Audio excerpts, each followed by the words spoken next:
ಯಾರು ಅರ್ಜಿ ಕೊಡಕ್ಕಾಗಿಲ್ಲ, ಯಾರು ತಿರ್ಗಾ ಮಾತಾಡಬೇಕು ಅಂದ್ರೆ ಮಾಧ್ಯಮದವ್ರಿಗೆಲ್ಲ ಹೇಳ್ತಾ ಇದ್ದೀನಿ, ಎಲ್ಲ ಕಾರ್ಪೊರೇಷನ್ ನ ಒಂದೊಂದು ಜಾಗದಲ್ಲಿ ಈ ರೀತಿ ಮಾಡಿದ್ದೀನಿ. 2 ಗಂಟೆ 3 ಗಂಟೆ ಅರ್ಜಿಗಳನ್ನ ತೆಗೆದುಕೊಂಡಿದ್ದೀನಿ. ನಾಳೆ ಯಾರು ಬಿಟ್ಟೋಗಿತ್ತು ಅಂದ್ರೆ ಇಡೀ ಬೆಂಗಳೂರು ಜಿಬಿಎ ವ್ಯಾಪ್ತಿಯಲ್ಲಿ ಯಾರ್ದಾರು ಗ್ರೀವೆನ್ಸಸ್ ಇತ್ತು ಅಂದ್ರೆ ನಾಳೆ ಬೆಳಗ್ಗೆ ಕಬ್ಬನ್ ಪಾರ್ಕ್ ಅಲ್ಲಿ ಇಟ್ಕೊಂಡಿದ್ದೀನಿ. ಯಾರ್ಯಾರ್ದು ಬಿಟ್ಟೋಗಿತ್ತು, ಯಾರು ಅರ್ಜಿ ಕೊಡಬೇಕು ಅಂದ್ರೆ ನಾಗರಿಕರು ಬಂದು ಅಲ್ಲೂ ಕೂಡ ನನ್ನ ಕಬ್ಬನ್ ಪಾರ್ಕ್ ಅಲ್ಲಿ ಬೆಳಗ್ಗೆ 7 ಗಂಟೆಯಿಂದ 10 ಗಂಟೆವರೆಗೂ ಅಲ್ಲಿ ಇರ್ತೀನಿ. ಅಲ್ಲಿ ಬಂದು ಅರ್ಜಿ ಕೊಡಬಹುದು ಅಂತ ಹೇಳಿ ತಮ್ಮೆಲ್ಲರೂ ಕೂಡ ಮನವಿ ಮಾಡ್ಕೊಳ್ತೀನಿ. ಮಾಧ್ಯಮದವರಿಗೂ ಕೂಡ ಇದನ್ನ ಪ್ರಕಟಣೆ ಮಾಡಬೇಕು. ಯಾರ್ಯಾರು ಬೆಂಗಳೂರಿನ east, north, south, central, west ಅಷ್ಟು ಜನನ ಕೂಡ ಯಾರು ನನ್ನನ್ನ ಭೇಟಿ ಮಾಡಕ್ ಆಗಿಲ್ಲ, ಅವ್ರಿಗೆ ಇನ್ನೊಂದು ಅವಕಾಶವನ್ನ ಕೊಡ್ತಾ ಇದ್ದೀನಿ. ನಂಬರ್ 1. ಆಮೇಲೆ ಮಿಕ್ಕಿದ ಪ್ರೋಗ್ರಾಮ್ ನಾನು ಅನೌನ್ಸ್ ಮಾಡ್ತೀನಿ. ಇದು ನಿರಂತರವಾಗಿ ಈ ರೀತಿ ಜನಸಂಪರ್ಕ ಸಭೆಗಳನ್ನ ಮಾಡಂತ ವ್ಯವಸ್ಥೆನ ನಾನು ಮಾಡ್ತೀನಿ. ಯಾಕೆಂದ್ರೆ ಎಲ್ಲ ಒತ್ತಡ ಆಗ್ತದೆ ಅಂತೇಳಿ ನಾನು ಆ ಕಾರ್ಪೊರೇಷನ್ಗಳಿಗೆ ಹೋಗಿ ಆ ಭಾಗದಲ್ಲೇ ಈ ಕೆಲಸನ ಮಾಡ್ತಾ ಇದ್ದೀನಿ. ಹಿಂದೆ ಕೂಡ ನಮ್ಮ ಸರ್ಕಾರ ಜನರ ನಡೆಗೆ ಸರ್ಕಾರದ ಕಡೆಗೆ ಅಂತೇಳಿ ಸರ್ಕಾರದ ನಡೆಗೆ ಜನರ ಕಡೆಗೆ ಅಂತೇಳಿ ಹಿಂದೆ ಕೂಡ ನಾನು ಎಲ್ಲ ಇದನ್ನ ಅಸೆಂಬ್ಲಿ ಸೆಗ್ಮೆಂಟ್ ಅಲ್ಲೂ ಕೂಡ ನಾನು ಮಾಡ್ಕೊಂಡು ಬಂದಿದ್ದೇನೆ. ಇದನ್ನ ಗಮನದಲ್ಲಿ ಇಟ್ಕೊಳ್ಬೇಕು. ಈಗ ಯಾರು ಇವತ್ತು ಮಾತಾಡಕ್ಕಾಗಿಲ್ಲ ಅವರೆಲ್ಲ 1533ಗೆ ಫೋನ್ ಮಾಡಿಬಿಟ್ಟು ನೀವು ರಿಜಿಸ್ಟರ್ ಮಾಡಿ, ನಿಮ್ ಫೋನ್ ನಂಬರ್, ನಿಮ್ ಸಮಸ್ಯೆ ಹೇಳಿ. ಮತ್ತೆ ನಿಮ್ಮ ಹತ್ರ ಅರ್ಜಿನೂ ಸ್ವೀಕಾರ ಮಾಡ್ತಾರೆ, ನಿಮ್ ಸಮಸ್ಯೆನೂ ಕೇಳ್ತಾರೆ. ಈಗ ಯಾರ ನಂಬರ್ ಬರ್ಸಿದ್ದೀರಿ ಅದನ್ನ ನಿಮ್ಮ ಅರ್ಜಿಗಳನ್ನ ಕೂಡ ಇಲ್ಲಿ ಟ್ಯಾಲಿ ಮಾಡ್ತಾರೆ. ಆಮೇಲೆ ಮತ್ತೆ ನಿಮ್ಮ ಹತ್ರ ಎಲ್ಲ ಏನಿದೆ ಇನ್ನೊಂದ್ಸತಿ ಕೇಳಿ ಅದನ್ನ ಪರಿಶೀಲನೆ ಮಾಡಕ್ಕೆ ಮಾಡ್ತೀನಿ. ಎಲ್ಲದೂ ಕೂಡ ಅದಕ್ಕೊಂದು ತಂಡನೆ. ಎಲ್ಲ ಕಾರ್ಪೊರೇಷನ್ ಕೂಡ ಯಾರು ಏನೇನು ಹೇಳಿದಿರಿ ಸಾರ್ವಜನಿಕರ ಪರವಾಗಿ ಅದೆಲ್ಲರೂ ಕೂಡ ಉತ್ತರ ಕೊಡುವಂತದ್ದು, ಪರಿಹಾರ ಹುಡುಕೋದು. ಈಗ ಹೇಳಿದವು ಕೆಲವರೆಲ್ಲ ಹೇಳಿದ್ರು, ಲಾಸ್ಟ್ ಟೈಮ್ ಬಂದು ನನ್ಗೆ ಅರ್ಜಿ ಕೊಟ್ಟಾಗ ಕೆಲವೆಲ್ಲ ಭಾಗ ಆಗಿದೆ, ಕೆಲಸ ಆಗಿದೆ, ಸಮಸ್ಯೆ ಆಗಿದೆ ಅಂತ ಕೂಡ ಹೇಳಿದ್ರು. ಹಂಗೆ ನಾನು ಆದಷ್ಟು ಎಲ್ಲ ಮಾಡ್ತೀನಿ ಅಂತ ಹೇಳಕ್ಕಾಗುದಿಲ್ಲ. ಸರ್ಕಾರದ ಕಾನೂನು ಚೌಕಟ್ಟಿನಲ್ಲಿ ಏನೆಲ್ಲ ಸಹಾಯ ಮಾಡಕ್ ಸಾಧ್ಯನೋ ಆರ್ಥಿಕ ಪರಿಸ್ಥಿತಿಯನ್ನು ಗಮನದಲ್ಲಿ ಇಟ್ಕೊಂಡು ಖಂಡಿತ ಮಾಡ್ತೀವಿ ಅನ್ನೋ ಮಾತನ್ನ. ಯಾಕೆ ಜಿಬಿಎ ಮಾಡ್ದು ಅಂತ, ಯಾಕೆ 5 ಕಾರ್ಪೊರೇಷನ್ ಮಾಡ್ದು ಅಂತ. ಬೆಂಗಳೂರು ಬಹಳ ದೊಡ್ಡ ಗಾತ್ರ. ನೀವೆಲ್ಲ ಹೊರಗಡೆಯಿಂದ ಬಂದು ಇದೆಲ್ಲ ಒಂದು 20-25 ವರ್ಷದಿಂದ ರಚನೆ ಆಗಿರುವಂತ ಏರಿಯಾ. ಇದು ಜನಸಂಖ್ಯೆ ಬಹಳ ದೊಡ್ಡದಾಗ್ಬಿಟ್ಟಿದೆ. 1,40,00,000. ಹೊರಗಡೆಯಿಂದ ದಿನ 70-80 ಲಕ್ಷ ಬರ್ತಾ ಇದ್ದಾರೆ. 110 ಹಳ್ಳಿಗಳಿಗೆ ಕಾವೇರಿ ನೀರು ಒದಗಿಸ್ಕೊಡಕ್ ಆಗಿರ್ಲಿಲ್ಲ. ನಾನ್ ಬಂದ ಮೇಲೆ ಸೋಮಶೇಖರ್ ಅವರು ನನಗೆ ಬಹಳ ಒತ್ತಡವನ್ನು ಮಾಡಿ ಕೊನೆಗೆ ನಾನು ತೊರೆಕಾಡಿನಹಳ್ಳಿಯಿಂದ ಹಿಡಿದು ಲೈನ್ ಇಂದ ಹಿಡಿದು ಕೆಂಗೇರಿ ಕೃಷ್ಣಪ್ಪನವ್ರ ಚೌಟ್ರಿ ಹತ್ರ ಓಪನ್ ಮಾಡಕ್ಕೆ ಆಗ್ತಿರ್ಲಿಲ್ಲ. ಅವರಿಗೆ ಟಿಡಿಆರ್ ವ್ಯವಸ್ಥೆಯನ್ನು ಮಾಡಿಕೊಟ್ಟು ಕನೆಕ್ಷನ್ ಕೊಟ್ಟು ಈ ಭಾಗಕ್ಕೆ ನೀರಿನ ವ್ಯವಸ್ಥೆ ಕೂಡ ನಾವು ಮಾಡಿಕೊಟ್ಟಿದ್ದೇವೆ. ಇನ್ನ ಕೆಲವರು ಅದನ್ನ ಉಪಯೋಗಿಸ್ಕೊಳ್ತಾ ಇಲ್ಲ. ನಿನ್ನೆ ನಾನೊಂದು ಮೀಟಿಂಗ್ ಮಾಡಿದೆ. ಬಹಳ ಜನ ನೀರನ್ನ ಇನ್ನ ಕನೆಕ್ಷನ್ ತಗೋತಾ ಇಲ್ಲ. ಏನೇನೋ ಕೆಲವರು ಸಬಬ್ನ ಮಾಡ್ತಾ ಇದ್ದಾರೆ. ಇದನ್ನ ನೀವು ಅವಕಾಶನ ತಪ್ಪಿಸ್ಕೊಳಕ್ ಹೋಗ್ಬೇಡಿ. ನೀರು ಬೇರೆ ಕಡೆಗೆ ಹೋಗ್ತಾ ಇದೆ. ನೀರು ನೀವೆಲ್ಲ ಈ ಲೇಔಟ್ಗಳು ಇರ್ಬೋದು, ಎಕ್ಸ್ಟೆನ್ಷನ್ ಇರ್ಬೋದು, ಪ್ರತಿ ಮನೆಗೂ ಕೂಡ ಆ ನೀರನ್ನ ನಿಮ್ಗೆ ಇನ್ಸ್ಟಾಲ್ಮೆಂಟ್ ಕೂಡ ನಾವು ಕೊಟ್ಟಿದ್ದೇವೆ. ಯಾರ್ಯಾರು ದುಡ್ಡು ಕಟ್ಟಬೇಕು ಕೆಲವರು ಇನ್ಸ್ಟಾಲ್ಮೆಂಟ್ ಕೂಡ ಡೆಪಾಸಿಟ್ಗೆ ಅದು ಕೂಡ ನಾವು ಮಾಡಿಕೊಟ್ಟಿದ್ದೇವೆ. ಆ ಕೆಲಸ ಕೂಡ ಮಾಡ್ಕೊಡ್ಬೇಕು. ಇವತ್ತು ಎ ಖಾತಾಯಿಂದ ಬಿ ಖಾತಾಯಿಂದ ಎ ಖಾತಾ ಮಾಡಿದ್ದೇನೆ. ರೆವಿನ್ಯೂ ತಗೊಂಡಿದ್ದೀರಿ, ಕನ್ವರ್ಷನ್ ಆಗಿರೋ ತೆಗೆದುಕೊಂಡಿದ್ದೀರಿ, ದಾಖಲೆ ಸರಿ ಇಲ್ಲ, ಯಾರಿಗೂ ಸಾಲ ಕೊಡುದಿಲ್ಲ. ಇದೊಂದು ಐತಿಹಾಸಿಕವಾದಂತ ತೀರ್ಮಾನವನ್ನ ಮಾಡಿದ್ದೇನೆ. ನಿಮ್ಗೆ ಬರೀ 5% ಆಫ್ ದಿ ಗೈಡೆನ್ಸ್ ವ್ಯಾಲ್ಯೂ, ನಿಮ್ಮ ಆಸ್ತಿ ಮೌಲ್ಯ ಡಬಲ್ ಆಯ್ತದೆ. ಇದನ್ನ ನೀವು ತಲೆಯಲ್ಲಿ ಇಟ್ಕೊಳ್ಳಿ. ಇದನ್ನ ಕಟ್ಬಿಟ್ಟು ನೀವು ದಾಖಲೆಗಳನ್ನ ಸರಿ ಮಾಡ್ಕೊಳ್ಳಿ. ಆಮೇಲೆ ಎಲ್ಲ ಖಾತಾ ಇದನ್ನ ಎಲ್ಲ ನಿಮ್ಮ ಆಸ್ತಿ ದಾಖಲೆಗಳನ್ನ ಸ್ಕ್ಯಾನಿಂಗ್ ಮಾಡಿಸ್ತಾ ಇದ್ದೀನಿ. ಯಾರು ಮುಂದಕ್ಕೆ ತಿದ್ದುವಂತ ಕೆಲಸ ಮಾಡಬಾರ್ದು ಅಂತೇಳಿ ಎಲ್ಲ ನಿಮ್ಮ ಏನ್ ಬಿಡಿಎ ಏರಿಯಾ ಇದೆ ಅದೆಲ್ಲ ಮುಂದಕ್ಕೆ ಜಿಬಿಎ ಏರಿಯಾ ಆಗೋಗ್ತದೆ. ಎಲ್ಲ ಕಂಪ್ಲೀಟ್ ಜಿಬಿಎ ಏರಿಯಾ ಆಗಿ ಎಲ್ಲ ಆಸ್ತಿಗಳೆಲ್ಲ ಏನಿದೆ ಬಿಡಿಎದು ಅದೆಲ್ಲ ಕಾರ್ಪೊರೇಷನ್ ಜಿಬಿಎ ವ್ಯಾಪ್ತಿಗೆ ಅದನ್ನ ಹಸ್ತಾಂತರ ಮಾಡುವಂತ ಕೆಲಸವನ್ನ ಮಾಡಿ ಮುಂದಕ್ಕೆ ಕಾರ್ಪೊರೇಷನ್ ಜಿಬಿಎ ಒಟ್ಟಿಗೆ ಕೆಲಸವನ್ನ ಮಾಡ್ತದೆ. ಬಿಡಿಎ ಬೇರೆ ಜಾಗ ಇರ್ತದೆ. ಇದೆಲ್ಲ ಕೂಡ ನಿಮ್ಗೆ ಅಂದ್ರೆ ಒಂದೇ ದಿನ ಆಗುದಿಲ್ಲ. ಸ್ಟೇಜ್ ಬೈ ಸ್ಟೇಜ್ ಇದನ್ನೆಲ್ಲ ಹಸ್ತಾಂತರ ಮಾಡಂತ ವ್ಯವಸ್ಥೆಯನ್ನ ನಾವೆಲ್ಲ ಮಾಡ್ತೀವಿ.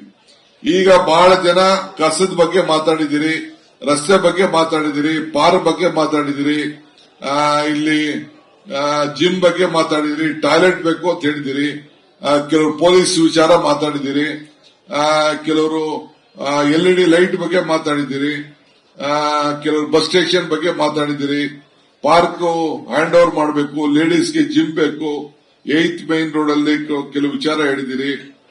ಮಾಚದೇವರು ಅವರು ಕೂಡ ಸಂಘದವರು STP ಬಗ್ಗೆ ಮಾತಾಡಿದ್ದಾರೆ. ಹಿಂಗೆ ಕೆಲವು ಅನೇಕ ಕಸ ಘಟಕವಾಗಬೇಕು, ರಸ್ತೆ ಅಗಲೀಕರಣ ಮಾಡಬೇಕು ಅಂತ ಹೇಳಿದ್ದಾರೆ. ರಸ್ತೆ ಅಗಲೀಕರಣ ಮಾಡಬೇಕಾದ್ರೆ ಅದೇ ಆದಂತ ಒಂದು ಕಾನೂನು ಇದೆ.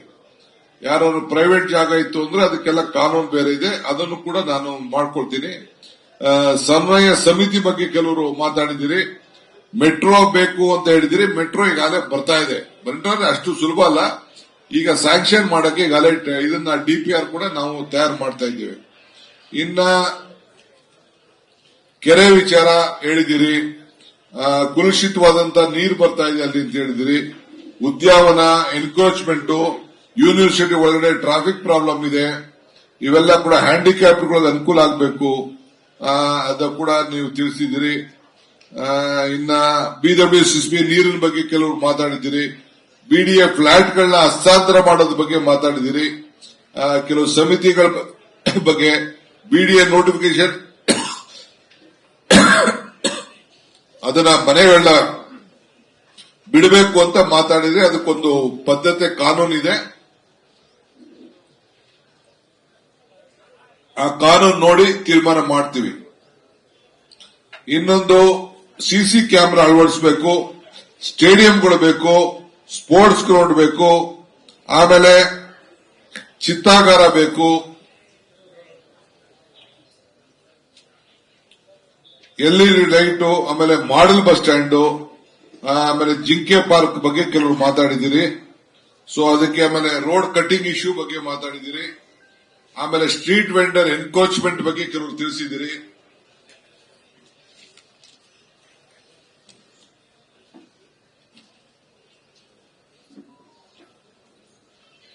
ಸ್ಯಾನಿಟರಿ ಲೈನ್ ಬಗ್ಗೆ ಮಾತಾಡಿದಿರಿ.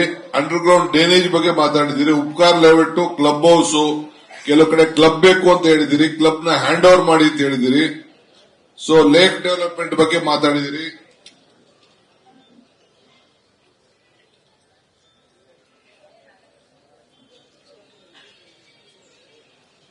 ರೋಡ್ ಕಟ್ಟಿಂಗು, ಆಮೇಲೆ ಆಲ್ಟರ್ನೇಟಿವ್ ಲೈನ್ ಇದನ್ನ ಎಕ್ಸ್ಪಾನ್ಷನ್ ವಿಚಾರದಲ್ಲಿ ಕೂಡ ಗೊಲ್ರಪಾಳ್ಯದವರು ಮಾತಾಡಿದ್ದಾರೆ. ಸ್ಕಿಲ್ ಡೆವಲಪ್ಮೆಂಟ್ ಸೆಂಟರ್, ಆಮೇಲೆ ಹಾಸ್ಪಿಟಲ್ ಫೆಸಿಲಿಟೀಸ್, ಎಲೆಕ್ಟ್ರಿಕ್ ಸರ್ಮಿನೇಷನ್, ಕೊಡಗೇಹಳ್ಳಿ ರೋಡ್ GBA ಸೇರ್ಕೊಳ್ಬೇಕು ಅಂತ ಅಂದ್ಬಿಟ್ಟು ಅರ್ಧ ಪಂಚಾಯತಿಲಿ ಇದೆ, ಅರ್ಧ GBಯಲ್ಲಿ ಹೇಳಿದಿರಿ. ಕಾವೇರಿ ವಾಟರ್ ಬಗ್ಗೆ STP ಎಲ್ಲ ಮಾತಾಡಿದಿರಿ. ಹಿಂಗೆ ಅನೇಕ ವಿಚಾರ ಮಾತಾಡಿದಿರಿ. ಎಲ್ಲವೂ ಕೂಡ ಅಟೆಂಡ್ ಮಾಡ್ತೀನಿ. ಇದನ್ನ GBA ಮಾಡಿರೋದೇ ನಿಮ್ಗೆ ಉತ್ತಮವಾದಂತ ವ್ಯವಸ್ಥೆಯನ್ನ ಮಾಡಬೇಕು ಅಂತ. ಇನ್ನ ಕೆಲವು ಏರಿಯಾಗಳನ್ನ ನಾವು ಸೇರಿಸಬೇಕಾಗಿದೆ. ಆದ್ರೆ ಈಗ ಇಮಿಡಿಯೇಟ್ ಸೇರಿಸಲ್ಲ. ಈಗ ಎಲೆಕ್ಷನ್ ಮಾಡ್ತೀನಿ, ಅದನ್ನು ಕೂಡ ಹೊಸದಾಗಿ ಯಾವ್ದಾದ್ರು ಸೇರಿಸ್ಕೋಬೇಕು ಅಂತೇಳಿ ಈಗಾಗಲೇ ಲಿಸ್ಟ್ ಮಾಡ್ತಾ ಇದ್ದೀನಿ. ಮಾಡಿ ಅದನ್ನು ಕೂಡ ಪ್ರತ್ಯೇಕವಾಗಿ ನೋಟಿಫಿಕೇಶನ್ ಮಾಡಿ. ಯಾಕೆಂದ್ರೆ ಕೆಲವು ಪಂಚಾಯತಿ ಇರ್ತದೆ, ಜಿಲ್ಲಾ ಪಂಚಾಯತಿ ವ್ಯಾಪ್ತಿ ಇರ್ತದೆ, ಕೆಲವು CMC ವ್ಯಾಪ್ತಿ ಇರ್ತದೆ, ಕೆಲವರು ಪಟ್ಟಣ ಪಂಚಾಯತಿ ಇರ್ತದೆ. ಅದು ಕಾನೂನಾತ್ಮಕವಾಗಿ ನಾವು ಅದನ್ನ ಸೇರಿಸ್ಕೊಳ್ಬೇಕಾಗ್ತದೆ. ಫಸ್ಟ್ ಇರೋಂತ ಕಾರ್ಪೊರೇಷನ್ ನೋಟಿಫಿಕೇಶನ್ ಮಾಡ್ತೀವಿ. ಅದನ್ನು ಕೂಡ ಈಗಾಗಲೇ ಚಾಲನೆ ಮಾಡಿದ್ದೀನಿ. ಅಷ್ಟರೊಳಗೆ ಆಯ್ತು ಅಂದ್ರೆ ಎಕ್ಸ್ಪ್ಯಾಂಡ್ ಮಾಡಕ್ಕೂ ಕೂಡ ನಾನು ಸಿದ್ಧತೆ ಇದ್ದೇನೆ. ಯಾಕೆಂದ್ರೆ ನಮ್ಗೆ ನೀವೆಲ್ಲ ಬೆಂಗಳೂರಿನವರು, ಕೆಲವು ಪಂಚಾಯತಿನವರು ಬೆಂಗಳೂರು ನಗರದಲ್ಲಿ ಏನಿದೆ ಆ ಕೂಡ ಇದೆ. ಸೊ ಟ್ಯಾಕ್ಸ್ ಅದಕ್ಕೋಸ್ಕರ ನೀವು ಸರಿಯಾದ ರೀತಿ ಕಟ್ಕೊಂಡು ದಾಖಲೆಗಳನ್ನ ಒಳ್ಳೇದು ಮಾಡ್ಕೊಳ್ಳಿ ಅಂತೇಳಿ ನಿಮ್ಗೆ ಅವಕಾಶವನ್ನ ನಾವು ಮಾಡಿಕೊಟ್ಟಿದ್ದೇವೆ. ಸೊ ತಾವೆಲ್ಲ ನನ್ನ ಕರೆಗೆ ಆಹ್ವಾನ ಬಂದು ಎಲ್ಲ ಬಹಳ ಜನ ಬಂದು ನಮ್ಮ ಸೋಮಶೇಖರ್ ಅವರು ಉತ್ತಮವಾಗಿ ನಮ್ಮ ಕೆಲಸ ಮಾಡ್ತಾ ಇದ್ದಾರೆ ಅಂತೇಳಿ ಇವತ್ತು ಈ ಕ್ಷೇತ್ರದಲ್ಲಿ ಈ ಭಾಗಕ್ಕೆ ಬಂದು ತಾವೆಲ್ಲ ಒಪ್ಕೊಂಡು ಚೆನ್ನಾಗಿ ಕೆಲಸ ಮಾಡಿದ್ದಾರೆ, 95% ಮಾಡಿಕೊಟ್ಟಿದ್ದಾರೆ ಅಂತ ಹೇಳಿದ್ದೀರಿ. ನನಗೂ ಕೂಡ ಬಹಳ ಸಂತೋಷ ಆಯ್ತು. ಒಳ್ಳೆ ಶಾಸಕರನ್ನ ಪಡೆದಿದ್ದೀರಿ. ನೀವು ಕೂಡ ಅದನ್ನ ಮುಂದೆ ಅವರು ಕೂಡ ಬೆಳಗ್ಗೆ ಸಾಯಂಕಾಲ ನನ್ನ ಹತ್ರ ಬಂದು ಬೇಕಾದಷ್ಟು ಗ್ರಾಂಟ್ಸ್ ಕೆಲಸಗಳು ಎಲ್ಲ ತೆಗೆದುಕೊಂಡು ಎಲ್ಲ ಸಮಸ್ಯೆಗಳೆಲ್ಲ ಬಗೆಹರಿಸಿಕೊಂಡಿದ್ದಾರೆ. ಮುಂದಕ್ಕೂ ಕೂಡ ನಾನು ಅದನ್ನ ಮುಂದುವರಿಸ್ತೇನೆ. ನನಗೂ ಅರಿವಿದೆ, ಹೊಸ ಲೇಔಟ್ಗೆ ಬೇಕಾದಷ್ಟು ಪ್ರಾಬ್ಲಮ್ಸ್ ಇದೆ. ಹಳೆ ಬೆಂಗಳೂರಿಗೂ ಹೊಸ ಬೆಂಗಳೂರಿಗೂ ಬಹಳ ವ್ಯತ್ಯಾಸ ಇದೆ. ಆದ್ರಿಂದ ತಾವು ಏನು ಗಾಬರಿ ಮಾಡ್ಕೊಳ್ಳೋದು ಬೇಡ. ತಾವೆಲ್ಲ ಇಷ್ಟು ದೊಡ್ಡ ಸಂಖ್ಯೆಯಲ್ಲಿ ಬಂದು ತಮ್ಮ ಮನವಿಯನ್ನ ಕೊಟ್ಟಿದ್ದೀರಿ. ಇನ್ನು ಯಾರು ಉಳ್ಕೊಂಡಿದ್ರೆ ಏನಾದ್ರು ಮಾತಾಡಬೇಕು ಅಂದ್ರೆ ಅಸೋಸಿಯೇಷನ್ ಅವರು ಇಂಡಿವಿಜುವಲ್ ಪ್ರಾಬ್ಲಮ್ಸ್ ನ ಬಿಟ್ಟು ಅಸೋಸಿಯೇಷನ್ ಅವರೆಲ್ಲ ಬಂದು ನಾಳೆ ಬೆಳಗ್ಗೆ ಇದರಲ್ಲಿ ಕಬ್ಬನ್ ಪಾರ್ಕ್ ಅಲ್ಲಿ ನಾನು ಇದೇ ರೀತಿ ಅಲ್ಲೊಂದು ಸಭೆ ಇರ್ತದೆ, ಅಲ್ಲಿಗೆ ಬಂದು ಕೊಡಿ. ಅದಾದ್ಮೇಲೆ ನೆಕ್ಸ್ಟ್ ಪ್ರೋಗ್ರಾಮ್ಗಳನ್ನ ನಾನು ಮುಂದಕ್ಕೆ ನಾನು ಕೊಡ್ತೇನೆ. ಅಲ್ಲೂ ಬಂದು ಇದು ಸಾರ್ವಜನಿಕರು, ಯಾಕೆಂದ್ರೆ ನನ್ನ ಮನೆಗೆ ಬಂದು ನೀವು ಯಾರು ಭೇಟಿ ಮಾಡೋಕೆ ಬಹಳ ಕಷ್ಟ ಆಗ್ತದೆ, ಒತ್ತಡ ಬಹಳ ಇದೆ. ಇಡೀ ರಾಜ್ಯದ ಜನ ಬರ್ತಾ ಇರ್ತಾರೆ, ಪಕ್ಷದವರು ಬರ್ತಾ ಇರ್ತಾರೆ, ನೀರಾವರಿ ಇಲಾಖೆ ಸಂಬಂಧಪಟ್ಟವರು ಬರ್ತಾ ಇರ್ತಾರೆ, ಶಾಸಕರು ಬರ್ತಾ ಇರ್ತಾರೆ. ಟೈಮ್ ಇರುವುದಿಲ್ಲ ನನಗೆ. ಸೊ ಅದಕ್ಕೋಸ್ಕರ ನಾನು ಇಲ್ಲೇ ಬಂದು ಭೇಟಿ ಮಾಡಬೇಕು ಅಂತೇಳಿ ಒಂದೊಂದು ಕಾರ್ಪೊರೇಷನ್ ವ್ಯಾಪ್ತಿಲಿ ಇಡೀ ನಮ್ಮ ಸರ್ಕಾರದ ಎಲ್ಲ ಅಧಿಕಾರಿಗಳಿದ್ದಾರೆ. ಬಿಡಬ್ಲ್ಯೂಎಸ್ಪಿ ಇದ್ದಾರೆ, ಬೆಸ್ಕಾಂ ಅವರಿದ್ದಾರೆ, ಪೊಲೀಸ್ ಅವರಿದ್ದಾರೆ, ರೆವಿನ್ಯೂ ಅವರಿದ್ದಾರೆ, ಕಾರ್ಪೊರೇಷನ್ ಅವರಿದ್ದಾರೆ, ಜಿಬಿಎನ್ ಅವರಿದ್ದಾರೆ. ಯಾರ್ಯಾರ ಅಧಿಕಾರಿಗಳು ಬೇಕೋ ಮೂಲಭೂತ ಸೌಲಭ್ಯಕ್ಕೆ ಎಲ್ಲರೂ ಕೂಡ ಇಲ್ಲಿ ನಿಮ್ಮ ವಿಚಾರಗಳನ್ನು ನೋಡ್ಕೊಳ್ತಾರೆ. ಅವರು ಟೈಪ್ ಮಾಡಿ ನನಗೆ ಕಂಪ್ಲೀಟ್ ಒಂದು ಲಿಸ್ಟ್ ಮಾಡಿ ನೀವೇನೇನು ಹೇಳಿದ್ರೆ ಅದಕ್ಕೆ ಏನು ಆಕ್ಷನ್ ಮಾಡಿದೀನಿ ಅಂತ ತಿಳಿಸ್ತಾರೆ. ಅದನ್ನು ಕೂಡ ನಾನು ವೆಬ್ಸೈಟ್ಗೆ ಹಾಕ್ತೀನಿ. ಒಂದು ದೊಡ್ಡ ವೆಬ್ಸೈಟ್ ಓಪನ್ ಮಾಡ್ಬಿಟ್ಟು ಹಾಕ್ತೀನಿ. ಮತ್ತೆ ಏನಾದ್ರು ಮಾತಾಡಿದ್ರೆ 1533 ಆ ನಂಬರ್ ಫೋನ್ ಮಾಡಿ ನಿಮ್ಮ ಗ್ರೀವೆನ್ಸಸ್ ನ ನೀವು ಬರ್ಕೊಳ್ಬೇಕು. ನಾನು ನಿಮ್ಗೆಲ್ಲರೂ ಕೂಡ ಗುಂಡಿ ವಿಚಾರ ಹೇಳಿದೀನಿ, ಕಸದ ವಿಚಾರ ಹೇಳಿದೀನಿ. ಕಸದ್ದು ಒಂದು ಮೂಲಭೂತವಾದ ದೊಡ್ಡ ಸಮಸ್ಯೆ. ಕೋರ್ಟ್ ಇಂದ ಬೇಕಾದಷ್ಟು ಶೆಲ್ಟರ್ ತೆಗೆದುಕೊಂಡು ಅಡ್ವರ್ಟೈಸ್ಮೆಂಟ್ ಶೆಲ್ಟರ್, ಕೋರ್ಟ್ ಶೆಲ್ಟರ್, ಅರ್ಜಿ ತೆಗೆದುಕೊಳ್ಳಕ್ಕೆ ಕೋರ್ಟ್ ಇಂದ ಶೆಲ್ಟರ್, ಇವೆಲ್ಲ ಕೂಡ ಬೇಕಾದಷ್ಟು ಸಮಸ್ಯೆ ಇದೆ. ಆದ್ರೂ ಕೂಡ ನಾನು ಎಲ್ಲರಿಗೂ ಕೋರ್ಟ್ಗೆ ಏನ್ ತಿಳಿಸಬೇಕು ತಿಳಿಸಿ, ಕೋರ್ಟ್ ಅಲ್ಲೂ ಕೂಡ ಇದನ್ನೆಲ್ಲ ತಡೆಗಳನ್ನ ಈ ಪಬ್ಲಿಕ್ ನ ಕೆಲವೆಲ್ಲ ಲಿಟಿಗೇಂಟ್ಸ್ ಜಾಸ್ತಿ ಜನ ಇದ್ದಾರೆ. ಇದನ್ನಾದಷ್ಟು ನೀವು ದಯವಿಟ್ಟು ನ್ಯಾಯ ಸರ್ಕಾರದ ಪರವಾಗಿ ಸಹಾಯ ಮಾಡಬೇಕು ಅಂತ ರಿಕ್ವೆಸ್ಟ್ ಮಾಡ್ಕೊಂಡಿದ್ದೇವೆ. ಸರ್ಕಾರ ಕೂಡ ಇದ್ರ ಬಗ್ಗೆ ಬದ್ಧತೆಯಿಂದ ನಿಮ್ಮ ಸೇವೆಯನ್ನು ಮಾಡ್ತಾ ಇದ್ದೀನಿ. ಇಲ್ಲೇನು ಭಾಷಣ ಮಾಡೋದಿಲ್ಲ, ನಿಮ್ಮ ವಿಶ್ವಾಸ ಇರಲಿ, ನಿಮ್ ಸ್ಪಂದಿಸಬೇಕು ಅಂತೇಳಿ ನಾನು ನಿಮ್ಗೆ ನನ್ನ ಕೈಲಾದಂತ ನ್ಯಾಯ ಎಲ್ಲ ಮಾಡ್ತೀನಿ ಅಂತ ಹೇಳಲಿಕ್ಕೆ ನಾನು ತಯಾರಿಲ್ಲ. ಎಷ್ಟು ಮಟ್ಟಕ್ಕೆ ನನ್ನ ಕೈ ಸಹಾಯನೋ ಅದನ್ನ ಮಾಡಬೇಕು. ಬೆಂಗಳೂರಿಗೆ ಹೊಸ ರೂಪ ಕಟ್ಟಬೇಕು. ಬೆಂಗಳೂರಿಗೆ ಕೆಂಪೇಗೌಡರು ಕಟ್ಟಂತ ಬೆಂಗಳೂರಿಗೆ ಏನೆಲ್ಲ ನಾವು ಮೊದಲಿಂದ ಒಂದು ಚಿಂತನೆ ಇಟ್ಕೊಂಡು ಬೆಂಗಳೂರು ವಿಶ್ವ ನೋಡ್ತಾ ಇದೆ. ಉದ್ಯೋಗಕ್ಕೋಸ್ಕರ ಜನ, ವಿದ್ಯೆಗೋಸ್ಕರ, ಉದ್ಯೋಗಕ್ಕೋಸ್ಕರ ವಿಪರೀತ ಜನ ಹೊರಗಡೆಯಿಂದ ಬಂದು ಬೆಂಗಳೂರಿಗೆ ಜನಸಂಖ್ಯೆ ಜಾಸ್ತಿ ಆಗ್ತಾ ಇದೆ. ಆದ್ರೂ ಚಿಂತೆ ಇಲ್ಲ, ಏನು ಮಾಡಕ್ಕಾಗಲ್ಲ. ವೆಹಿಕಲ್ ರಿಜಿಸ್ಟ್ರೇಷನ್ ಡೈಲಿ 3,500 ರಿಜಿಸ್ಟ್ರೇಷನ್ ಆಗ್ತಾ ಇದೆ. ಎಷ್ಟು ಕಡಿಮೆ ಮಾಡಕ್ಕಾದ್ರೂ ಅದನ್ನ ನಿಲ್ಸಕ್ ಆಗ್ತಾ ಇಲ್ಲ. ಅದೇ ರೋಡು ವೆಹಿಕಲ್ ಮಾತ್ರ ಜಾಸ್ತಿ ಆಗ್ತಾ ಇದೆ. ಆದ್ರೂ ಏನು ಮಾಡಕ್ಕಾಗಲ್ಲ. ಪಬ್ಲಿಕ್ ಟ್ರಾನ್ಸ್ಪೋರ್ಟ್ ಎಷ್ಟು ಜಾಸ್ತಿ ಮಾಡಕ್ ಸಾಧ್ಯನೋ ಮಾಡ್ತೀವಿ. ಈಗಾಗಲೇ ಬೆಂಗಳೂರು ನಗರದಲ್ಲಿ ಸುಮಾರು 170 ವೆಹಿಕಲ್, ಒಂದೊಂದು ಕಾರ್ಪೊರೇಟ್ ಹೆಚ್ಚು ಕಮ್ಮಿ 1,000 ವೆಹಿಕಲ್ ಬೆಂಗಳೂರು ನಗರದಲ್ಲೇ ಎಕ್ಸ್ಟ್ರಾ ಗಮನದಲ್ಲಿ ಇಟ್ಕೊಳ್ಬೇಕು. ನಾನು 117 ಕಿಲೋಮೀಟರ್ ಫೆರಿಫೆರಿ ರಿಂಗ್ ರೋಡ್, ಇಲ್ಲೇನು ನಿಮ್ಮ ಕೆಂಪೇಗೌಡ ಲೇಔಟ್ ಅಲ್ಲಿ ಏನ ರೋಡ್ ದೊಡ್ಡ ರೋಡ್ ಹೋಗ್ತದೆ, ಆ ರೀತಿ ನೈಸ್ ರೋಡ್ ಪಕ್ಕದಲ್ಲೇ ಇನ್ನೊಂದು ರೋಡ್ 117 ಕಿಲೋಮೀಟರ್ ಬೆಂಗಳೂರು ನಗರಕ್ಕೆ ಸೇರ್ತಾ ಇದೆ. ಇದು ಗಮನದಲ್ಲಿ ನಾನು ಅದನ್ನ ಡಿನೋಟಿಫೈ ಮಾಡ್ತಾ ಇಲ್ಲ, ಯಾವ ಕಾರಣಕ್ಕೂ ಮಾಡೋದಿಲ್ಲ. ರೋಡ್ ಮಾಡಬೇಕು, ಅವ್ರಿಗೇನ್ ಕಾಂಪನ್ಸೇಷನ್ ಕೊಡಬೇಕು ಕೊಡುವಂತ ಕೆಲಸ ಮಾಡ್ತಾ ಇದೀವಿ. ಟನಲ್ ರಸ್ತೆನೂ ಕೂಡ ನಾವು ಮಾಡ್ತಾ ಇದೀವಿ. ಬೇಕಾದಷ್ಟು ಅಡಚಣೆಗಳು, ಕೋರ್ಟ್, ಲಿಟಿಗೇಷನ್ ಮಾಡ್ತಾ ಇದ್ದಾರೆ. ಏನ್ ಬೇಕಾದ್ರೂ ಮಾಡ್ಕೊಳ್ಳಿ, ನಾ ಏನು ತಪ್ಪೇನ್ ಮಾಡ್ತಾ ಇಲ್ಲ. ಅದಕ್ಕೆ ನಾನೇನು ತಲೆ ಏನ್ ಕೆಡಿಸ್ಕೊಳ್ತಾ ಇಲ್ಲ. ನನ್ನ ಡ್ಯೂಟಿ ನಾನು ಮಾಡ್ತೀನಿ. ಪ್ರತಿಯೊಂದು ವಿಚಾರಕ್ಕೂ PILಗಳಾಗ್ತಾ ಇದ್ದಾರೆ, ಇವೆಲ್ಲ ಮಾಡೇ ಮಾಡಿರ್ತಾರೆ. ಅದೊಂದು ಲಿಟಿಗೇಷನ್ ಟೀಮೇ ಇದೆ. ಕೆಲವು ಬಿಜೆಪಿಯವರು ಏನು ಸಹಕಾರ ಕೊಡ್ತಾ ಇಲ್ಲ. ಅವ್ರು ಏನಿದ್ರು ಅಭಿವೃದ್ಧಿ ಬರೀ ರಾಜಕ್ಕೂ ಆ ಕೆಲಸ ಮಾಡ್ತಾವ್ರು. ಅವ್ರು ಏನ್ ಬೇಕಾದ್ರೂ ಮಾಡ್ಕೊಂಡು ಹೋಗ್ಲಿ. ನನ್ನ ಡ್ಯೂಟಿ ನಾನು ಮಾಡಬೇಕು, ಆ ಕೆಲಸವನ್ನು ನಾನು ಮಾಡ್ತೀನಿ. ತಮ್ಮ ಸಹಕಾರ, ವಿಶ್ವಾಸ ಇರಲಿ.